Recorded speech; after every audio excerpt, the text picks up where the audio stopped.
केरळमधील मुख्यमंत्री पदाच्या उमेदवारावरून सुरू असलेला संघर्ष अजूनही कायम आहे आणि त्यामुळे केरळच्या मुख्यमंत्री पदाबाबत काँग्रेसचा निर्णय अजूनही होऊ शकलेला नाही। काल दिल्लीमध्ये राहुल गांधींच्या उपस्थितीत एक महत्त्वाची बैठक पार पडली आहे, मात्र अजूनही अंतिम निर्णय होऊ शकलेला नाही।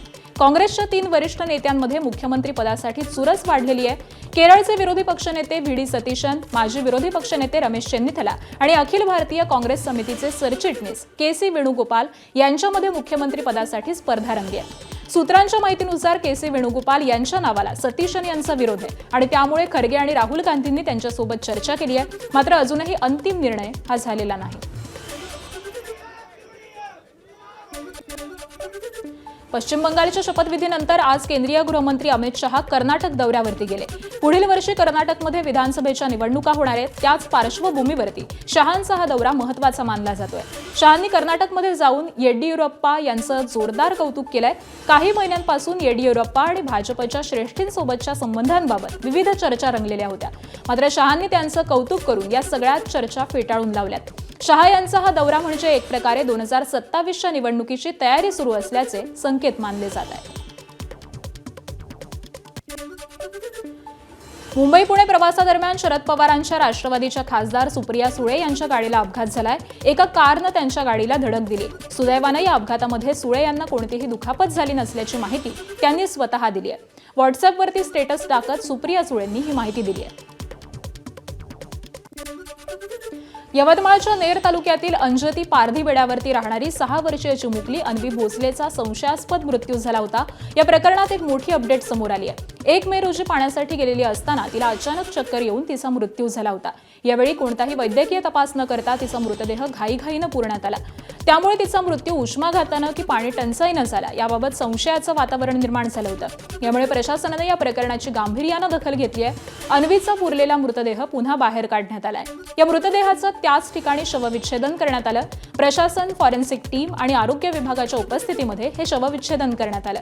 यावेळी पोलीस बंदोबस्त देखील लावण्यात आलेला होता आणि त्यामुळे आता शवविच्छेदन अहवालाकडे सगळ्यांचंच लक्ष लागलंय। धाराशिव तालुक्यातील भूममधल्या तिंद्रज इथल्या कांदा उत्पादक शेतकरी भगवान साबळे यांनी 2.5 एकरावरील 600 गुण्या कांद्याची काढणी केलेली होती, मात्र किलोला 1 रुपया भाव मिळत असल्यामुळे संतप्त शेतकऱ्यानं 600 गुण्या कांदा पेटवून दिलाय। त्यांनी 4 एकरामध्ये कांद्याची लागवड केलेली होती, त्यातील 2.5 एकर कांदा काढणी आणि कांद्यासाठी 3 ते 4 लाखांचा खर्च आलेला होता, पण किलोला 1 रुपया भाव मिळत असल्यामुळे शेतकऱ्यांना कांदा हा पेटवून दिलेला आहे।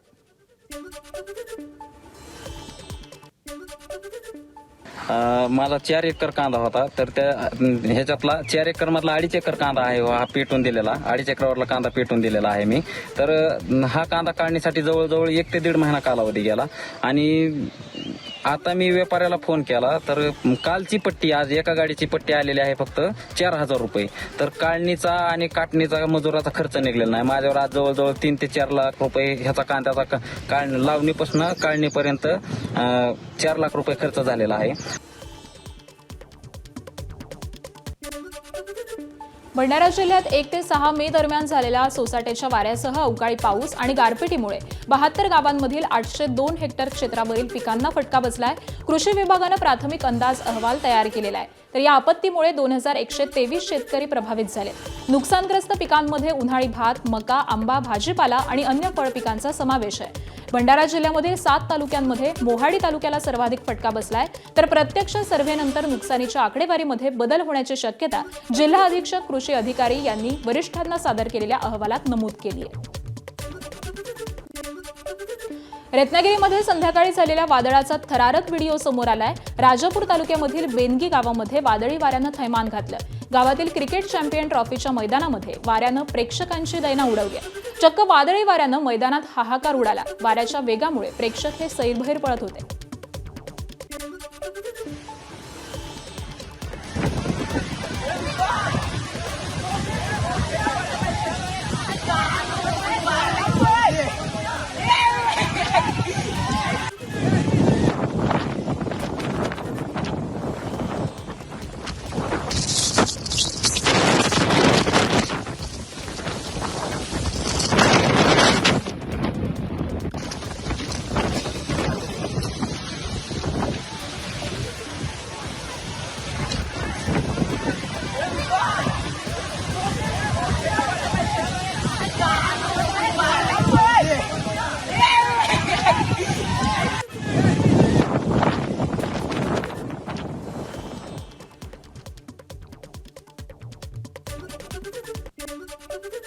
गेली तब्बल 37 ते 38 वर्ष हजारो भाविकांना सामावून घेणारा विठ्ठल मंदिरा शेजारी असणारा 7 मजली संत ज्ञानेश्वर दर्शन मंडप आता इतिहास जमा होणार आहे. नामदेव पायरीच्या शेजारीच असलेल्या या मंडपात विठ्ठल दर्शनासाठी येणारी रांग मंदिरामध्ये प्रवेश करण्यापूर्वी या दर्शन मंडपामध्ये येत असे.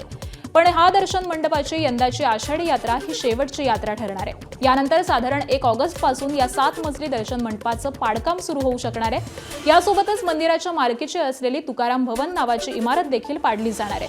मंदिराच्या भोवताली होणाऱ्या कॉरिडॉरमध्ये रस्ता रुंदीकरणासाठी सर्वात पहिल्यांदा मंदिराच्या मालकीच्या इमारतीस या पाडल्या जाणार आहेत. गेले वर्षानुवर्ष भाविकांना निवारा देणारा हा 7 मजली दर्शन मंडप आता इतिहास जमा होणार आहे.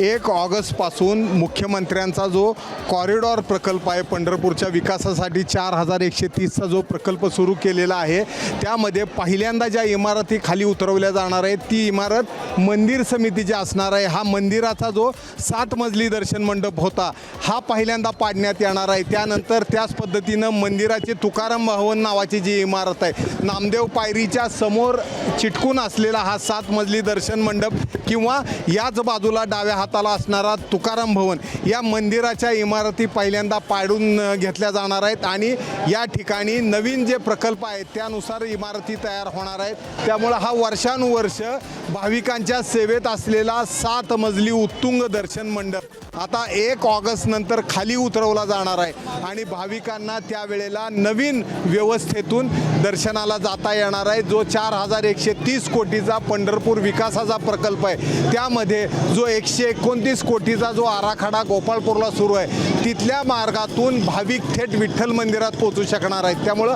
हा जो दर्शन मंडप आहे हा आता 1 ऑगस्टपासून खाली उतरवायला सुरुवात होणार आहे. आषाढी यात्रेनंतर हा संपूर्ण प्रकल्प राबवायला सुरुवात होणार आहे. कॅमेरामन सचिन जाडेसह सुनील दिवाणे, एबीपी माझा. दिल्लीमध्ये केंद्रीय गृह आणि सहकार मंत्री अमित शहा आज पूर व्यवस्थापन आणि उष्णतेच्या लाटेच्या तयारीचा आढावा घेण्यासाठी उच्चस्तरीय बैठक घेणार आहेत. या बैठकीमध्ये केंद्र सरकारच्या विविध यंत्रणांची तयारी, पूर्वसूचना प्रणाली, संसाधनांची तैनाती आणि आपत्ती व्यवस्थापनामधील समन्वय यांचा सविस्तर आढावा घेतला जाणार आहे. तसंच जीवित आणि मालमत्तेचं नुकसान कमी करण्यासाठी सुरू असलेल्या दीर्घकालीन उपाययोजनांचा देखील या बैठकीमधून आढावा घेतला जाईल.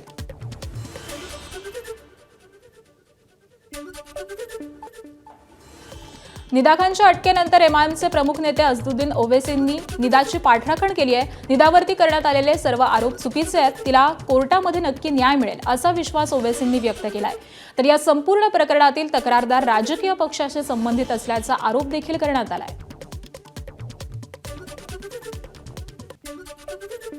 हमको पूरा यकीन है कि अदालत इंसाफ करेगा इंशाअल्लाह और ये इस बच्ची को बेकसूर करार देगा. मंसूबाबंद तरीक़े से जो मुसलमानों में जो पढ़े लिखे लड़के लड़कियां हैं उनको परेशान करने के लिए इस तरह की कोशिश की जा रही है. किसी को आप आरोपी बनाते हैं तो इसका हरगिज़ ये मतलब नहीं है कि उसको सज़ा हो गई. ये तो जो आरोप लगा रहे हैं उनको प्रूफ करना पड़ेगा कोर्ट में बियॉन्ड रीजनेबल डाउट. जालन्यात गुणरत्न सदावर्ते यांच्या गाडीवर शाई आणि सुपाऱ्या फेकण्यात आल्यात. मनसेच्या कार्यकर्त्यांकडून ही शाई फेक करण्यात आली आहे. सदावर्ते जालना जिल्ह्याच्या दौऱ्यावरती होते. यावेळी मनसे कार्यकर्त्यांनी शाई फेक करत सदावर्तेंविरोधामध्ये घोषणाबाजी केली. काही दिवसांपूर्वी परिवहन मंत्री प्रताप सरनाईकांनी मुंबईतील रिक्षा चालकांसाठी मराठी सक्तीचा निर्णय घेतला होता. यावेळी सदावर्तेंनी या निर्णयाविरोधामध्ये भूमिका घेतलेली होती. तसंच त्यांनी राज ठाकरे यांच्यावरती देखील निशाणा साधला. या प्रकरणानंतर आक्रमक झालेल्या मनसे कार्यकर्त्यांनी सदावर्तेंच्या गाडीवरती शाई फेक केली आहे. शाई फेक करणाऱ्या कार्यकर्त्यांना पोलिसांनी ताब्यात घेतलं. मला आतापर्यंत सोडला, पण आता तुम्ही गाड्या जाळेपर्यंत, माणसं जाळेपर्यंत, ज्वलनशील पदार्थ टाकण्यापर्यंत पुढे आलात. तहसीलदारांना संबंधित, जरंगेशी संबंधित जे लोक आहेत, वाळू उपसा करून बेकायदेशीर धंदे करणारे आणि नको असताना राजकारण मोठं व्हावं, अधिकाऱ्यांनी घाबरावं म्हणून मोठ्या मोठ्या मंत्र्यांना टार्गेट करायचं, हे धंदे यापुढे जरंगे सारख्या टोळीला चालू दिले जाणार नाहीत. जरंगे सारख्या टोळीची महाराष्ट्रात चालू देणार नाही, चालू देणार नाही, नहीं चाले, नहीं चाले जरंगे तेरे टोळी का, नहीं चाले राज ठाकरे तेरे टोळी का, नहीं चाले। या संपूर्ण प्रकरणानंतर सदावर्तेंच्या समर्थकांनी त्यांच्या गाडीला दुग्धाभिषेक घातलाय।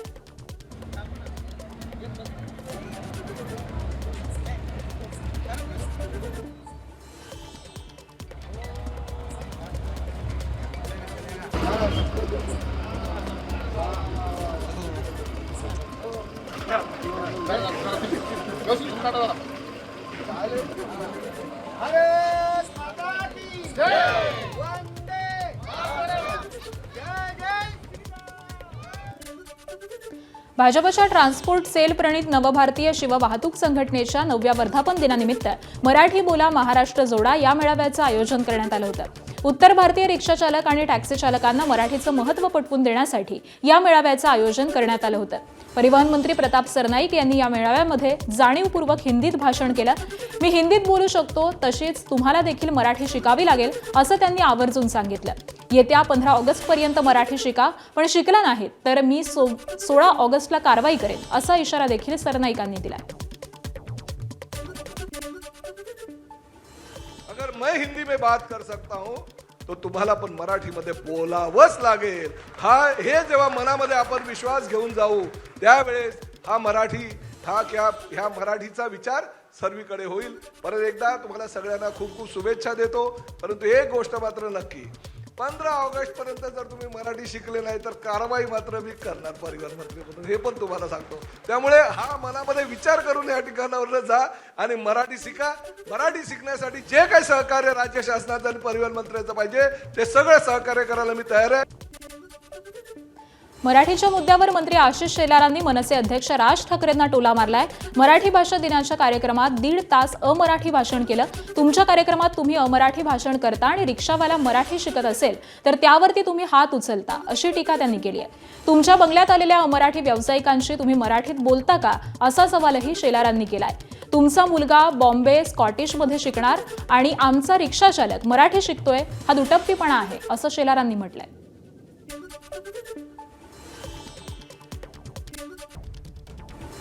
चंद्रपुरातील कन्हाळगाव, घोडाझरी, गडचिरोलीमधील प्राणहिता आणि यवतमाळमधील इसापूर अशा 4 अभयारण्याला दर्जा देऊन तब्बल 12 वर्ष उलटली, मात्र अद्याप या अभयारण्याचं प्रशासन वन्यजीव विभागाकडे सोपवण्यात आलेलं नाहीये। त्यामुळे या अभयारण्याचा विकास झालेला नाही। त्यामुळे या अभयारण्याचा वनवास कधी संपेल असा प्रश्न उपस्थित होतोय। या संदर्भामध्ये खासदार संजय देशमुख यांनी मुख्यमंत्री देवेंद्र फडणवीस, वनमंत्री गणेश नाईक, प्रधान मुख्य वनसंरक्षक यांच्याकडे पत्र पाठवून अभयारण्याचं प्रशासन वन्यजीव विभागाकडे सोपवण्याची मागणी केली आहे। दरम्यान 4ही अभयारण्याचं प्रशासन वन्यजीव विभागाकडे हस्तांतरित करण्याची शिफारसी MEE टीमनं शासनाला केलेली आहे। माननीय मुख्यमंत्री देवेंद्र फडणवीस साहेब हे निश्चितच यवतमाळ जिल्ह्याच्या हिताचा विचार करून सकारात्मक निर्णय घेतील अशी मला अपेक्षा आहे। जे अभयारण्य कन्हाळगाव, घोडाझरी या अभयारण्याच्या प्रभावी व्यवस्थापनासाठी हे अभयारण्य प्रादेशिक वन विकास महामंडळाकडून वन्यजीवन विभागाकडे हस्तांतरित करण्याची मी मुख्यमंत्र्याला विनंती केलेली आहे आणि निश्चित ते याच्याकडे लक्ष देतील आणि आमच्या यवतमाळच्या जनतेला ते न्याय की महाराष्ट्रातील प्रादेशिक विभागाकडे असलेली वन्यजीव विभाग अभयारण्ये ही तात्काळ वन्यजीव विभागाकडे हस्तांतरित करण्यात यावी। सध्या हा मुद्दा गाजतो आहे। यवतमाळ जिल्ह्यातील इसापूर अभयारण्य, त्याचबरोबर चंद्रपूर जिल्ह्यातील कन्हारगाव आणि घोडाझरी अभयारण्य आणि गडचिरोली जिल्ह्यातील प्राणहिता अभयारण्य ही अजूनही अभयारण्ये प्रादेशिक विभागाकडे आहे। वन्यजीव व्यवस्थापनाच्या दृष्टीनं आणि स्थानिक लोकांना रोजगार निर्मिती, वनपर्यटन या दृष्टीनं त्या ठिकाणी ही अभयारण्य वन्यजीव विभागाकडे हस्तांतरित होणं गरजेचं आहे। सांगलीतील श्री अंबाबाई तालीम संस्थेचे अध्यक्ष, पत्रकार संघाचे राज्य संघटक आणि दैनिक जनप्रवासचे समूह संपादक संजय भोकरे यांच्या हत्येचा कट रचल्याचा धक्कादायक प्रकार उघडकीस आलाय। पोलिसांनी हत्येचा कट उलथवून लावत तिघांच्या मुसक्या आवळलेल्या आहेत। यातील मुख्य सूत्रधार सचिन आवळे पसार झालेला आहे। गणेश लोखंडे, विराज प्रकाश बुटाले आणि संग्राम संभाजी फडतरे अशी अटक केलेल्यांची नाव आहेत। तर मुख्य सूत्रधार सचिन आवळे हा परागंदा झालेला असून त्याचा शोध घेतला जातोय। श्री अंबाबाई तालीम संस्थेच्या जागेच्या वादामधून आर्थिक फायदा मिळवण्यासाठी हत्येचा कट रचल्याची माहिती पोलिसांनी दिली आहे.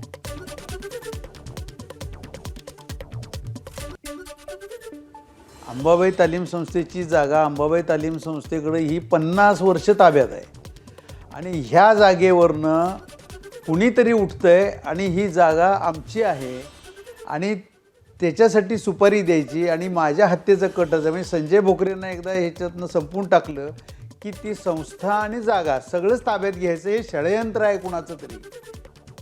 ह्याच्या मागं बोलवता धनी फार मोठा असणार आहे. कोण ह्याचा राजकीय नेता आहे का आणि कोण आहे मला माहिती, मी कुणावर आरोप करणार नाही, पण एक नक्की आहे की कोणतरी बडी व्यक्ती ह्या सगळ्या आरोपींच्या मागे आहे. पोलिसांनी याचा तपास केला पाहिजे. माहिती मिळाल्यानंतर आपल्या LCBची जी टीम आहे त्या LCBच्या टीमने त्या ठिकाणी जाऊन या 3 लोकांना ताब्यात घेतलेलं आहे आणि त्यांच्याकडे विचारपूस करता असं समजलं की सांगली शहरामधले जे प्रतिष्ठित संजय भोकरे आहेत त्यांच्या खुनाची तयारी हे लोक करत होते आणि या लोकांकडनं आपण जवळजवळ 2 बद्देशी बनावटीचे पिस्तूल आणि 4 जिवंत काडतूस, त्याचप्रमाणे एक मोठा चाकू आणि मारुती कार अशा प्रकारचं मुद्देमाल आपण जप्त केलेला आहे. मनी लॉन्ड्रिंग प्रकरणामध्ये पंजाबचे मंत्री संजीव अरोरा यांना अटक करण्यात आली आहे. ईडीनं ही कारवाई केली आहे. ईडीनं पंजाबचे उद्योग आणि ऊर्जा मंत्री संजीव अरोरा यांना चंदीगडमधील त्यांच्या निवासस्थानातून अटक केली आहे. दुबईमधील बोगस कंपन्यांच्या माध्यमातून निधीची फेरफार करून 157 कोटी रुपयांचा GST आणि निर्यात घोटाळा केल्याचा गंभीर आरोप त्यांच्यावरती करण्यात आला आहे.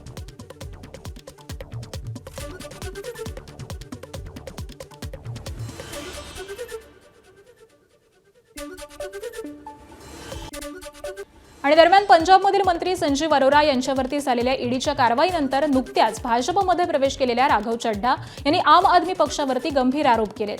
पंजाबला रंगला पंजाब बनवण्याचं आश्वासन देत AAPनं राज्याचा खजिना रिकामा केल्याचा आरोप चड्ढा यांनी केला आहे.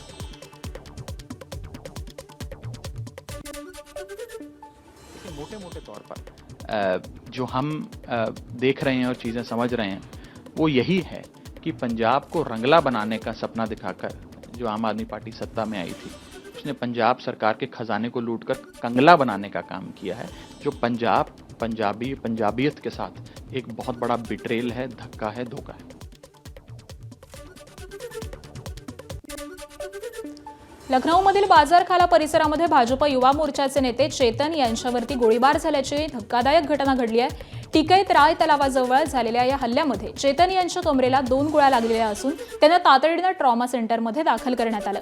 वैभव नावाच्या युवकानं गोळीबार केल्याची प्राथमिक माहिती समोर आलेली असून पोलिसांकडून प्रकरणाचा तपास सुरू आहे. पंतप्रधान नरेंद्र मोदी आजपासून 2 दिवसीय गुजरातच्या दौऱ्यावरती आहेत. 11 आणि 12 मे रोजी मोदी गुजरातच्या दौऱ्यावरती आहेत. उद्या सकाळी सोमनाथ मंदिरामध्ये होणाऱ्या सोमनाथ अमृत महोत्सवामध्ये मोदी सहभागी होते. त्यानंतर वडोदऱ्यामध्ये सरदार धाम वसतिगृहाचं उद्घाटन करून दोन्ही ठिकाणी पंतप्रधान नरेंद्र मोदी जाहीर सभांना संबोधितही करणार आहेत.